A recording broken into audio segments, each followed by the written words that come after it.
I was thinking recently about an encounter between Tooltime and Nephilim Free, links in the sidebar.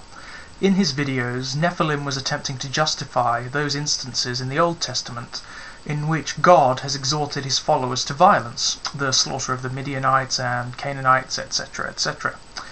Refined down to its essential core, Nephilim's argument is thus: God is perfect, his motivations and thought processes are outside the ken of finite creatures such as human beings, and therefore beyond question.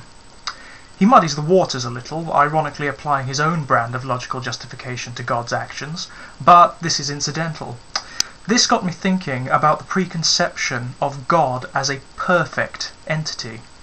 I think it's safe to assume that most who adhere to some notion of a particular God regard that God as perfect, in point of fact the only example of perfection in reality. But I don't think many stop to consider in any great depth what that means. How does one define perfection in application to a creator deity, such as Yahweh, Allah, or the rest? Well, there are a certain set of assumptions that constitute the term: omniscience, absolute knowledge; omnipotence, ultimate power and control over all things; and omnipresence, simultaneous existence in all states, times, and possibilities. Now, what I want to do is take these assumptions and break them down so that their implications are laid bare. First of all, omniscience, absolute knowledge. What does this entail?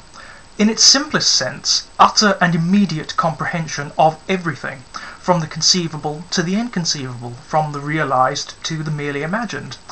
The characteristic of omniscience, when applied to a first cause such as a creator deity, negates the concept of learning as we understand it. Theists generally advocate God as omniscient by nature, and therefore it has no requirement to learn anything. It already knows everything and has done so for eternity, assuming for the moment that God is eternal.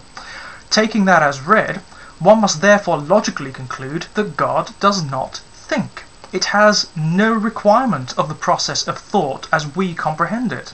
In point of fact, the very notion of process, of consciously progressing from point A to point B, is redundant, as not only does it already exist in points A and B, being omnipresent, it also automatically comprehends everything those points entail as a matter of its nature, being omniscient.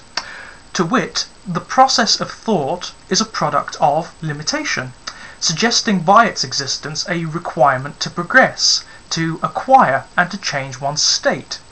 God does not and cannot change if it is to maintain its credentials as a perfect entity, and therefore does not think, and certainly does not change its mind, as it does not possess a mind as the concept occurs to us. This also has application for the concept of emotion. In all of the texts or mythologies from which they derive, gods and divinities in general tend to be infused with very human emotion, the jealousy of Yahweh, the love and vengefulness of Allah. I believe this to be some of the most trenchant evidence that they are man-made beings, conjured as mythological reflections of particular aspects of humanity.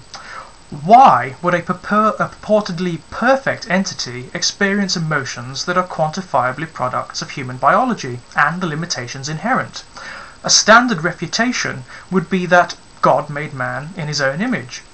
But accepting the standard definition of God as the singular perfection in reality, the application of any particular image becomes a contradiction.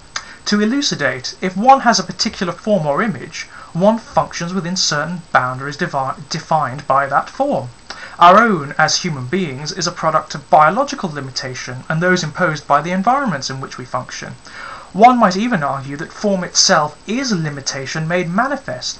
We have extremities and limbs so that we may balance and manipulate the world. We have bodily hair to insulate us from the cold, genitalia to reproduce and expel waste. Ergo, God cannot have any one particular form.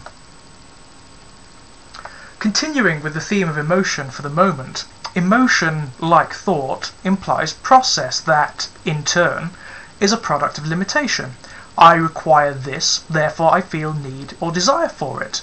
This is a threat to me, therefore I feel fear of or hatred towards it. Accepting that a perfect entity operates outside of limitation, God cannot feel. This also exposes a somewhat crippling logical fallacy at the very core of the concept of a perfect creator deity.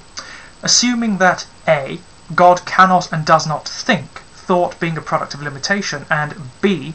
does not feel, emotion likewise being a product of limitation, then reality itself stands as evidence against its existence.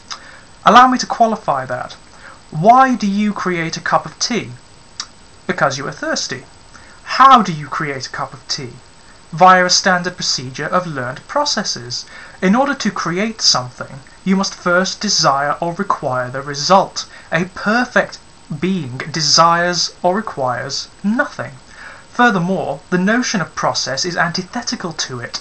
Ergo, a creator that consciously sets out to create anything, be it a universe or a cup of tea, cannot be perfect. The only conceivable way something analogous to a perfect entity such as God could exist is if the universe at large is a simultaneous expression of it and vice versa. Rather than one being the creator of the other, both must exist simultaneously as expressions and proponents of one another. One might even say that the anatomy of God is the universe, and the universe is God. That is not to say that such a being exists, however. It is simply the only conceivable way a perfect entity could exist within the parameters of logic.